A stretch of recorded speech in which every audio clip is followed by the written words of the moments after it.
Hello eighth class के बच्चों, सभी के सभी आ जाओ। देखते हैं next topic, cell structure and function, जो एट्थ चैप्टर है एट्थ क्लास का साइंस बुक का। तो उसका जो नेक्स्ट टॉपिक रहेगा उसको डिस्कस करेंगे। बहुत ही इजी चैप्टर है, बड़े ही ध्यान से करना सभी बच्चे।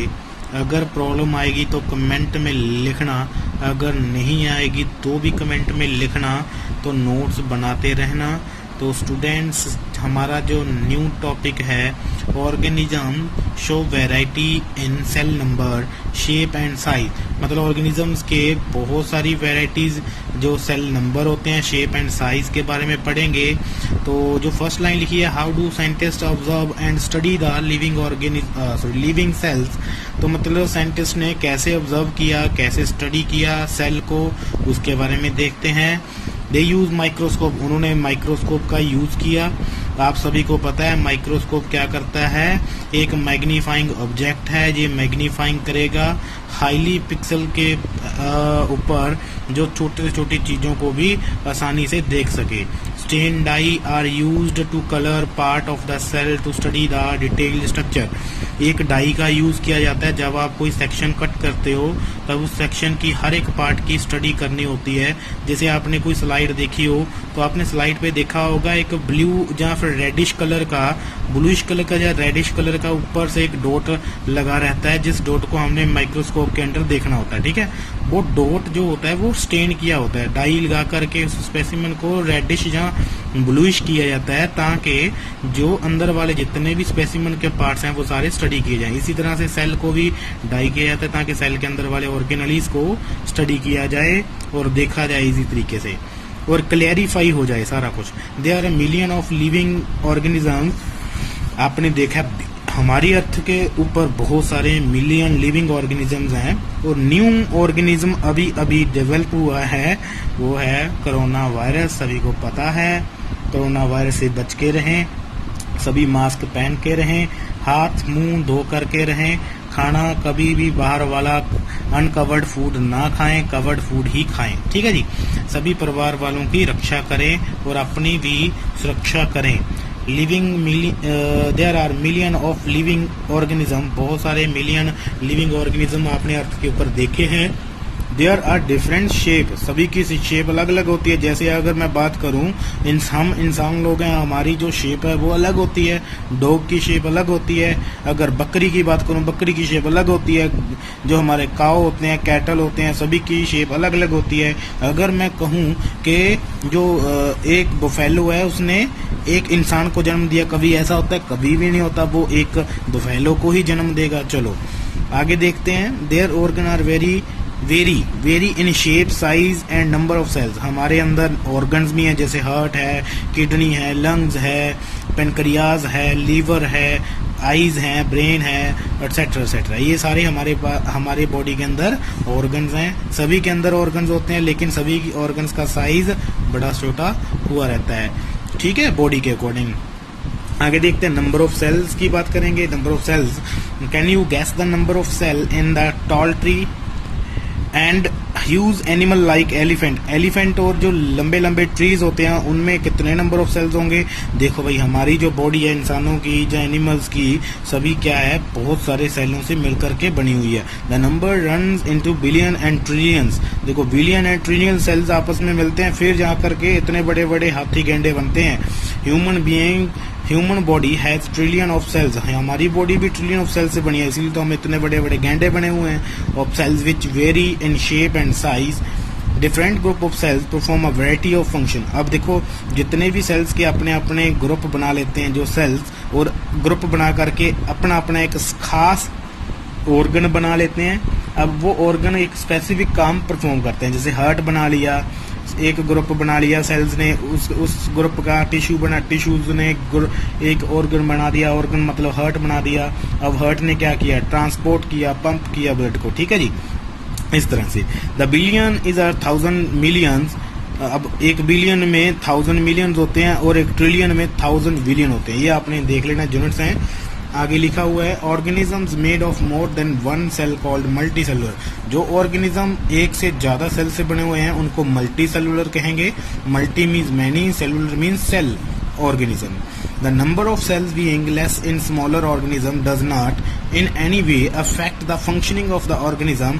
You will surprised to know that an organism with billion of cells begin life as a single cell which is fertilized egg, and fertilized egg cell multiplies and then the number of cells increase as a development proceed।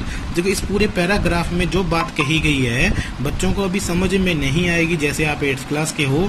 बस मैं एक आपको बात बताने वाला हूँ। हमारी जो बॉडी है वो बहुत सारे सेल से बनी है, इसलिए हमें क्या कहा गया, मल्टी सेलुलर। जिन ऑर्गेनिजम्स की बॉडी एक सेल से बनी होती है उनको यूनिसेलुलर कहते हैं। ठीक है, अब आप सरप्राइज हो जाओगे, जो सरप्राइज वाली बात कह रहे हैं ना, ये एक बड़ी टेक्निकल बात बोल रहे हैं।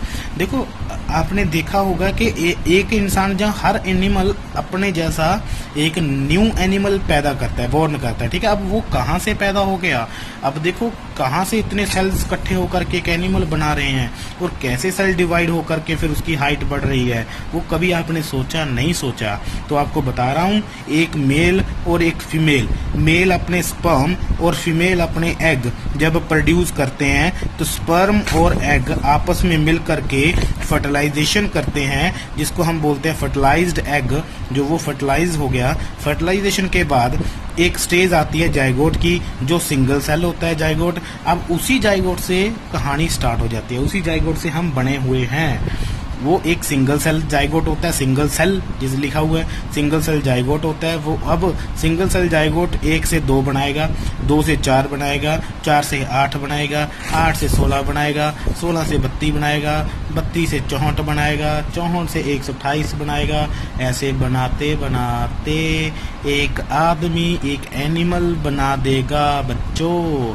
यही थी वो बात, बस इतनी सी बात अगर नहीं पल्ले पड़ी तो दोबारा से वीडियो देख लो। तो अगर जो एक सेल से बने हुए उनको हम यूनिसेलुलर कहेंगे। यूनि मतलब 1। वो कौन कौन से हैं, अमीबा है, पैरामीशियम है। अब साइंस में जो बड़ी बड़ी स्ट्रक्चर्स होती हैं, जो बड़ी बड़ी पिक्चर्स होती हैं, जो डिस्कवरीज होती हैं, जैसे इसका नाम पैरामीशियम क्यों पड़ा, अब देख रहे हो। बेशक ये इंग्लिश में लिखा गया है, ये जानवर बेशक किसी इंग्लिश वाले बंदे ने निकाला होगा, डिस्कवर किया होगा, बट इसका नाम पैरामीशियम इसीलिए पड़ा क्योंकि इसकी जो स्ट्रक्चर होती है वो पैर की तरह होती है, फुट की तरह होती है, आपके फीट की तरह होती है।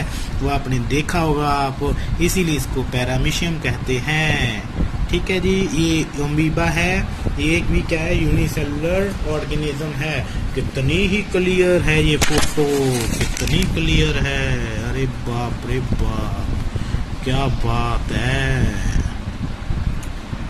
अरे वाह क्या बात है। ठीक है, कितनी क्लियर फोटो लेकर के कहाँ जाएंगे हम लोग। चलो आगे देखते हैं।